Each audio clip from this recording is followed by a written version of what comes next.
இந்த வீடியோவில் நம்ம என்ன கிராம்லெக்ஸ் பார்க்க போகிறோம் அப்படின்னு பார்த்தீங்கன்னா, புட்டு பி இருக்கு இல்லைங்களா, லைட் ஸ்ட்ரோக்கு, அதை வந்து த்ரூ த லைனில் போட்டிங்கன்னா புட்டு. இப்போது பீன்ற ஸ்ட்ரோக்கை டார்க்காக போட்டிங்கன்னா ஆன் த லைனில் பி. இதுவே வந்து டு பின்னு வந்தது, டு பி அப்படின்னு வந்தது அப்படின்னு பார்த்தீங்கன்னா, இதே பி ஸ்ட்ரோக்கை நீங்கள் த்ரூ த லைனில் போட்டிங்கன்னா டு பி. அடுத்து இட்டு டி இருக்கு இல்லைங்களா, டி ஸ்ட்ரோக்கை ஆன் த லைனில் போட்டிங்கன்னா லைட்டாக இட்டு.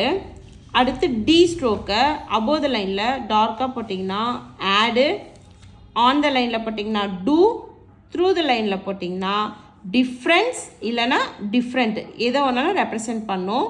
அடுத்து மச்சு வந்து எப்படி ரெப்ரசன்ட் பண்ணோன்னு பார்த்தீங்கன்னா சேன்ற ஸ்ட்ரோக்கை அபோவ் த லைனில் போட்டிங்கன்னா மச், ஆன் த லைனில் போட்டிங்கன்னா விச்.